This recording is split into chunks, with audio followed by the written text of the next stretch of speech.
সোমবার থেকে শুরু মাধ্যমিক পরীক্ষা। এদিন সকাল 10টায় কাকসার যে সমস্ত পরীক্ষা কেন্দ্রগুলি রয়েছে তাতে কড়া নিরাপত্তায় পরীক্ষার্থীদের পরীক্ষা কেন্দ্রে প্রবেশ করানো হয়। মধ্যশিক্ষা পর্ষদ সূত্রে জানা গেছে, এবছর দুর্গাপুর মহকুমায় পরীক্ষার্থীর সংখ্যা 12,236 জন, যার মধ্যে ছাত্র রয়েছে 5,583 জন ও ছাত্রী রয়েছে 7,653 জন। প্রতিটা কেন্দ্রেই কড়া নজরদারি রাখা হয়। অ্যাডমিট কার্ড দেখেই পরীক্ষার্থীদের ভিতরে প্রবেশ করানো হয়। হাতঘড়ি, মোবাইল, ইলেকট্রনিক্স জিনিস সহ অন্যান্য সামগ্রী নিয়ে ভিতরে কাউকে এদিন প্রবেশ করতে দেওয়া হয়নি। এদিন পরীক্ষা শুরু হওয়ার আগে দুই ছাত্রী ভুল করে পানাগড় বাজার হাই স্কুলের বদলে পানাগড় বাজার হিন্দি হাই স্কুলে পরীক্ষা দিতে এসে দেখে তাদের পরীক্ষার সিট পড়েছে পানাগড় বাজার হাই স্কুলে। দুই পরীক্ষা কেন্দ্রের মধ্যে দূরত্ব অনেকটাই। তৎক্ষণাৎ ট্রাফিক পুলিশ বিষয়টি জানলে কাকসা ট্রাফিক গার্ডে কর্মরত এক কর্মী তড়িঘড়ি বাইকে করে দুই পরীক্ষার্থীকে সঠিক পরীক্ষা কেন্দ্রের সময়ের আগে পৌঁছে দেয়। চিনি না এখানে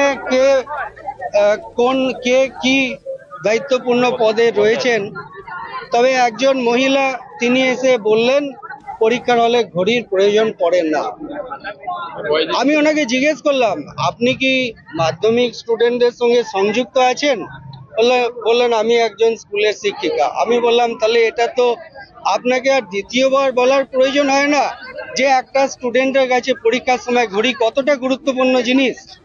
এটা খোঁজ লাগিয়ে দেখেছেন কি এই স্কুলে শুধু ঘড়ি না বাকি সব স্কুলে ঘড়ি? না, আমি এই স্কুলেই এসেছি, এই স্কুলেই দেখছি। এটা তো খোঁজ লাগাতে হবে কি সব স্কুলে বন্ধ আছে না এখানে? আমার স্কুলে না, এটা হয়তো পর্ষদের নির্দেশ, পর্ষদের নির্দেশই ওনারা পালন করছেন।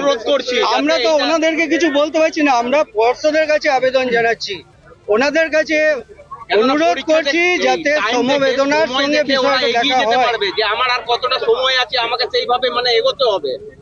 ঘড়িটা তো খুবই দরকার। ঠিক আছে। দুটি মাধ্যমিকের ক্যান্ডিডেট ছিল যারা ভুলবশত অন্য সেন্টারে চলে এসেছিল এবং সেখানে আমি ডিউটি করছিলাম। তৎপর তাদেরকে আমার স্যার ছিল সুশান্ত দাস, উনি আমাকে ইনফর্ম করেন যে এই দুটো স্টুডেন্ট ভুল করে অন্য সেন্টারে চলে এসছে। সঙ্গে সঙ্গে ওদেরকে আমি বাইকে করে নিয়ে গিয়ে পরে পানাগড় বাজার হাই স্কুলে ওদের পরীক্ষা কেন্দ্রে পৌঁছে দিয়ে এলাম।